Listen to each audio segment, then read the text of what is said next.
So hi everyone, once again welcome back to my channel. My name is Shashi Kumar and currently I am a second year MSc student. Sir, I hope so कि आपने पढ़ना शुरू कर दिया होगा, क्योंकि पिछले video मैंने आपको रिक्वेस्ट किया था कि अब आप पढ़ना शुरू कर दो। अगर आप ड्रॉप लेते हो एटलीस्ट आप सेल्फ स्टडी करना शुरू कर दो, ठीक है, खुद को एनालाइज करना ही शुरू कर दो। लेकिन आप उस मोड में चले जाओ, उस जोन में चले जाओ जहां पे आपको रियलाइज हो जाए कि यार अब पढ़ना पड़ेगा, ठीक है। और अगर आप मुझे भैया मानते हो, जो भी मानते हो, तो आपने शायद इस रिक्वेस्ट को एक्सेप्ट कर लिया होगा और आपने पढ़ना शुरू कर दिया होगा।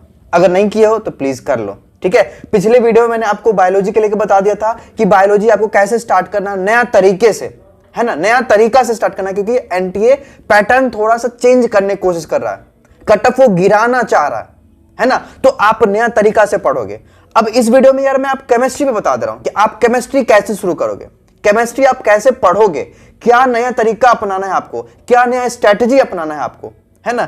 यार जब मैं नीट 2019 दिया था तो उस समय लिटरली बता रहा हूं केमिस्ट्री उतने टफ नहीं आते थे, ये रियलिटी है, मैं रियलिटी बता रहा हूं, उतने टफ नहीं आते थे। लेकिन इस बार नीट 2022 में क्या हुआ कि केमिस्ट्री में भी स्टेटमेंट वाला क्वेश्चन आया है।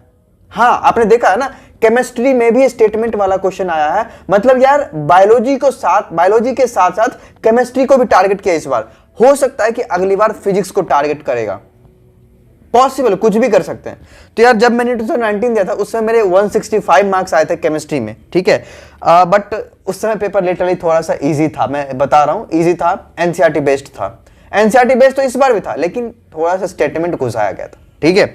चलो इसमें हम इस वीडियो में आपको बता रहे हैं कि कैसे आप स्टार्ट करोगे। देखो यार, अगर आप मतलब सेल्फ स्टडी टाइप से कर रहे हो, ठीक है, अगर आप सेल्फ स्टडी कर रहे हो, ठीक है, सेल्फ स्टडी भी कर सकते हो, इसमें कोई बड़ी सी बात नहीं है। अगर आप सेल्फ स्टडी कर रहे हो तो सबसे पहले यार आपको वैसे चैप्टर्स की ज्यादा प्रायोरिटी देनी है जो आपका वीक होगा, और जो चैप्टर्स ज्यादा पूछ जाते हैं, जिससे जो तो एक तो वीक होता है, ठीक है, और मेजर टॉपिक्स होता है वो, लाइक मैं एक वो काउंट कर दे रहा हूं, देख लेना। लाइक मोल कॉन्सेप्ट हो गया, क्योंकि ये बेसिक है, मोल कॉन्सेप्ट बेसिक है, ये पढ़ना आपको जरूरी है। मोल कॉन्सेप्ट हो गया, आयनिक इक्विलिब्रियम हो गया, थर्मोडायनेमिक्स हो गया, 12th का सॉल्यूशंस हो गया, इलेक्ट्रोकेमिस्ट्री हो गया, है ना, ऑर्गेनिक के रिएक्शंस मैं आगे बता रहा हूं, डिटेल में बताऊंगा, है ना, ब्लॉक एलिमेंट्स हो गए, ठीक है, और कोऑर्डिनेशन कंपाउंड, मेटलर्जी भी। अब ये जो है ना मेजर टॉपिक्स है, इस पे आप पहले कमांड बनाओ, ठीक है। केमिस्ट्री केस में पहले कमांड बनाओ अगर आप सेल्फ स्टडी कर रहे हो। देखो मैं ये नहीं बोल रहा कि अगर आप सेल्फ स्टडी करो तो फिर से जीरो शुरू करो, नहीं, ऐसा कोई जरूरी नहीं है। ड्रॉपर्स जनरली क्या करते हैं, या फिर अगर आप पहली बार नीट 2023 देना चाहते हो तो इसमें भी कोई बड़ी सी बात है, आप पहले उन टॉपिक्स पे कमांड बनाओ जिससे ज्यादा क्वेश्चंस आते हैं और जो थोड़ा मतलब लेवल का टॉपिक है, मेजर टॉपिक्स है, ठीक है। तो ये सारे टॉपिक्स मेजर टॉपिक्स है, फाइन। अब देखो यार, जो वैसे स्टूडेंट जो किसी प्लेटफॉर्म से पढ़ेंगे, किसी प्लेटफॉर्म को ज्वाइन करेंगे और वहां से पढ़ेंगे, तो उनके लिए स्ट्रेटेजी क्या होना चाहिए। यार देखो, कुछ स्ट्रेटेजी है जो आपको भी फॉलो करना है जो सेल्फ स्टडी करेंगे। लाइक आपको एनसीईआरटी क्वेश्चंस करने हैं, आपको रेगुलर रिवीजन करने हैं, आपको ऑलवेज, है ना, मतलब वर्क ऑन वीक चैप्टर, जो आपका चैप्टर वीक होगा उस पर काम करना है। ड्रॉपर्स क्या करते हैं, ऐसा नहीं कि जो चैप्टर स्ट्रांग है उस पर ही काम किया जाए, नहीं, जो चैप्टर आपका वीक है उस पर काम करना है आपको। समझ में आ रहा है मेरी बात। ये चीज आप सिर्फ और सिर्फ केमिस्ट्री में नहीं, बायोलॉजी में, फिजिक्स में भी फॉलो करोगे, है ना। तो आपको वीक जो चैप्टर होगा उस पे आप काम करोगे। हाँ, और कुछ एक्स्ट्रा है, लाइक अगर आप किसी प्लेटफॉर्म को ज्वाइन कर रहे हो तो वहां पे आपको डेली प्रैक्टिस पेपर मिलेगा, डेली आपको क्वेश्चंस भी मिलेंगे, और आपको डेली क्वेश्चंस में डाउट होंगे, उस डाउट को भी आपको सॉल्व करवाना है, ठीक है। और always try to clear all doubts. अगर आप डाउट्स रखोगे ना तो कंफ्यूजन होगा ही, दिक्कत होगा ही प्रिपरेशन में, ठीक है। तो जो भी स्टूडेंट प्लेटफॉर्म किसी प्लेटफॉर्म को ज्वाइन कर रहे हैं तो वो इस चीज को फॉलो करने की कोशिश करना कि यार डेली जो टास्क आपको मिलेगा ना उसे कंप्लीट जरूर करना। खैर यूट्यूब पे बहुत सारे प्लेटफॉर्म्स है, तो यार एक प्लेटफॉर्म जो मुझे अभी बेस्ट लगा है, लाइक आप बीटी सर को जानते हो ना, उनका एक रिवॉल्यूशन टाइप का है ना, तो उसमें एक उनका बैच है निर्माण बैच, ठीक है, रिवॉल्यूशन टाइप का बैच, आप देख सकते हो वहां पे। तो सर ने जैसा बताया यार वहां पे बहुत सारे फैसिलिटी आपको मिलेगा। खैर उतना फैसिलिटी मुझे अपने समय में नहीं मिला था, ठीक है, अगर मिलता तो यार और भी अच्छा कर लेते। तो उसमें आपको बहुत सारे फैसिलिटीज मिल रहा है, लाइक आपको डेली लेक्चर्स मिलेंगे, डेली नोट्स मिलेंगे, एनसीईआरटी का लाइन टू लाइन पढ़ाया जाएगा, ठीक है, आपको डेली डाउट्स भी सॉल्व होगा।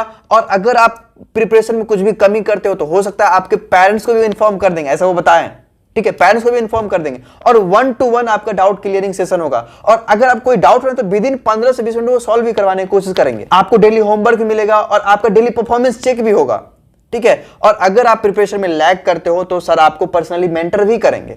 तो यहाँ पे बेस्ट फैकल्टी भी है, सर का खुद मतलब बेस्ट पोर्शन है केमिस्ट्री, ठीक है। तो आप इनका चेक कर सकते हो, मैं लिंक डिस्क्रिप्शन में डाल दूंगा, वहां से आप चेक कर लेना सर का जो बैच है, निर्माण बैच, ठीक है। आगे हम थोड़ा सब्जेक्ट वाइज बात कर लेते हैं कि सब्जेक्ट वाइज क्या क्या स्ट्रेटेजी होना चाहिए। लाइक फिजिकल केमिस्ट्री, ठीक है, फिजिकल केमिस्ट्री का क्या स्ट्रेटेजी होना चाहिए। देखो मैं बता रहा हूं, फिजिकल केमिस्ट्री एक ऐसा पोर्शन है जिसका अगर आप बेसिक अच्छे से सीख गए ना तो पूरा फिजिकल केमिस्ट्री में आपको मजा आने लगेगा। अब बेसिक क्या है भैया, तो बेसिक आपको मोल कॉन्सेप्ट सीखना पड़ेगा, ठीक है। बेसिक आपको क्या सीखना पड़ेगा, मोल कॉन्सेप्ट, ठीक है। और यार इसके लिए आपको कुछ ऐसा नहीं कि आप यार किसी टीचर को अगर फॉलो कर रहे हो ना तो उनका लेक्चर आप अगर सही से देख लिए ना, मतलब यार मोल कॉन्सेप्ट कुछ बड़ा चीज नहीं है, कुछ फॉर्मूलाज है जिसको यूज करके सारा बनता है। तो यार फिजिकल केमिस्ट्री के लिए आपको बेसिक पे ज्यादा ध्यान देना, लाइक मोल कॉन्सेप्ट अच्छे से सीखना है, उसी पे पकड़ बनाना है, ठीक है। और उसके लिए आपको क्लास लेक्चर पे फोकस करना है। और जब क्लास लेक्चर हो जाए उसके बाद आपको क्वेश्चंस प्रैक्टिस करना है। Physical chemistry is all about questions practice, ठीक है। और एनटीए फिजिकल केमिस्ट्री में ज्यादा बदलाव नहीं कर सकता है। हाँ, एक पोर्शन है जो मैं बता रहा हूं, वो है यूजेस का, वो है यूजेस का। अब देखो ये यूजेस सिर्फ ऐसा नहीं कि फिजिकल केमिस्ट्री, नहीं, ये तीनों में है, ये तीनों में है। मतलब ऑर्गेनिक, इनऑर्गेनिक एंड फिजिकल, अगर तीनों में कुछ ऐसा चैप्टर है जहां पे यूजेस कुछ दिए हुए हैं, लाइक देखो सरफेस केमिस्ट्री हो गया, वहां पे कुछ कुछ यूजेस दिए हुए हैं, कोऑर्डिनेशन कंपाउंड हो गया, वहां पे कुछ कुछ यूजेस दिए हुए हैं, इनऑर्गेनिक केमिस्ट्री हो गया, वहां पे यूजेस है, फिर ऑर्गेनिक केमिस्ट्री, यहां पे कुछ कुछ चैप्टर के यूजेस है। अब ये चैप्टर्स का आपको यूजेस पढ़ना है क्योंकि यहां से स्टेटमेंट बेस्ड क्वेश्चन आ सकता है। ये स्ट्रेटेजी आपको अपनाना है इस बार, ठीक है। वैसे पिछली बार मैंने लास्ट में बोला था कि यूजेस पढ़ लेना सारे चैप्टर्स का, जिसने पढ़ा होगा क्वेश्चंस बना के आए होंगे, ठीक है। तो ये आप कर लेना, ठीक है। और physical chemistry is all about formula based questions, formula पे ज्यादा फोकस करना और उस फॉर्मूला को यूज करके क्वेश्चंस कैसे बनेगा, कैसे स्ट्रेटेजी अपनाएंगे, कैसे सर कर रहे हैं, उस प्रकार से आपको करना है, ठीक है। तो ये स्ट्रेटेजी हो गया फिजिकल केमिस्ट्री का। भैया इनऑर्गेनिक केमिस्ट्री कैसे करेंगे, देखो inorganic chemistry is not all about रट्टाफिकेशन, नहीं। पहले आप समझोगे, पहले आप खुद से मेहनत करोगे, पहले आप एनसीईआरटी पढ़ोगे, पहले आप एनसीईआरटी को अंडरलाइन करोगे, पहले आप एनसीईआरटी के इंपॉर्टेंट पॉइंट ढूंढोगे, उसके बाद उसका शॉर्ट नोट्स बनाओगे एंड उसके बाद आप रटना शुरू करोगे। सबसे पहले रटना नहीं है। आप जैसे ही देखो इनऑर्गेनिक केमिस्ट्री लोगों को बोरिंग क्यों लगता है, क्योंकि और जैसे ही पढ़ना शुरू करते हैं वो रटना ही शुरू कर देते हैं। ये चीज आपको नहीं करना, ठीक है। अगर आप पिछली बार ये गलती किए थे तो इस बार नहीं करना। पहले आप एनसीईआरटी पढ़ो, एनसीईआरटी को मार्क करो, अंडरलाइन करो, इंपॉर्टेंट पॉइंट्स देखो।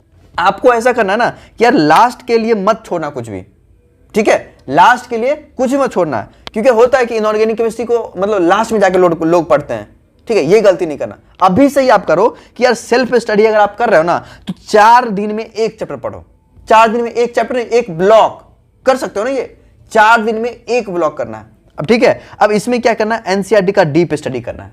कैसे करेंगे, तो एनसीईआरटी पढ़ना है, एनसीईआरटी का अंडरलाइन करना है, एनसीईआरटी का इंपॉर्टेंट पॉइंट्स देखना, फिर आपको एक शॉर्ट नोट्स बनाना है। अगर आप किसी टीचर से पढ़ रहे हो तो किसी टीचर से भी पढ़ सकते हो, इसमें कोई बड़ी बात नहीं है।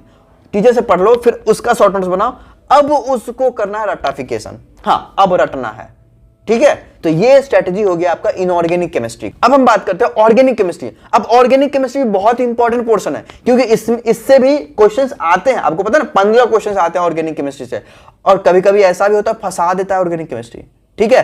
तो यार ऑर्गेनिक केमिस्ट्री को स्ट्रॉन्ग बनाने के लिए ना आपका सबसे इंपॉर्टेंट चीज होता है बेसिक क्लियर करना। तो भैया बेसिक क्या क्या है ये तो पता ही नहीं रहता, बेसिक है क्या। देखो बेसिक में आपको क्या करना है ना, वो बेसिक स्ट्रॉन्ग होना चाहिए, ठीक है, जिसको बेसिक कॉन्सेप्ट्स बोलते हैं। लाइक देखो कार्बोकेटायन, कार्बोएनायन क्या होता है, ठीक है, aromaticity, resonance, SN1 reaction, SN2 reaction, acid base order, बहुत सारे ऑर्डर्स होते हैं, reactivity order, reaction, oxidation reaction. तो ये जो बेसिक है ना आपके, ये अगर आपका क्लियर हो जाएगा, फिर आप यहां पे जब आओगे ना तो आपको मजा आएगा सही में। रिएक्शन मैकेनिज्म जो होता है ना, इससे ही क्वेश्चन आता है नीट में, ठीक है। नीट में क्वेश्चन इससे ही आता है, 3-4 क्वेश्चन इसी से आता है, रिएक्शन मैकेनिज्म से। बाकी बेसिक क्वेश्चंस होते हैं। तो आप जब एक बार ये बेसिक अच्छे सीख जाओगे ना, इससे भी क्वेश्चन आते हैं, 2-3 क्वेश्चन इससे भी रहेंगे, बेसिक से भी रहेंगे। कार्बोकेटायन रीअरेंजमेंट करना, SN1 रिएक्शन का ऑर्डर बताना, है ना, रेजोनेंस, एरोमेटिसिटी, ये सबसे आते हैं क्वेश्चन। तो आपका अगर बेसिक क्लियर रहेगा ना, फिर आपको यहां मजा आएगा। रिएक्शन मैकेनिज्म पढ़ने में। तो यार जो मैंने अभी आपको बताया ना, इस स्ट्रेटजी को आपको फॉलो करना है अगले 1 साल तक। ठीक है, समझ में आ गया केमिस्ट्री कैसे करना है। एक बार शुरू हो जाओ, ठीक है, एक बार शुरू हो जाओ, फिर आपको मजा आने लगेगा। बाकी बीच बीच में मैं आपको मोटिवेट करने के लिए तो आऊंगा ही, छोड़ूंगा नहीं। 2022 वालों को भी नहीं छोड़ा था और आपको भी नहीं छोड़ूंगा, और आगे जितना होगा ना मैं करते रहूंगा। ठीक है, छोटी सी रिक्वेस्ट है, चैनल पे पहली बार आए तो मेक श्योर कि चैनल को सब्सक्राइब कर लेना और टेलीग्राम चैनल जरूर ज्वाइन करना। छोटी छोटी बातें वहीं पे होगी। ठीक है, चलो बाय बाय, टेक केयर, पढ़ते रहना।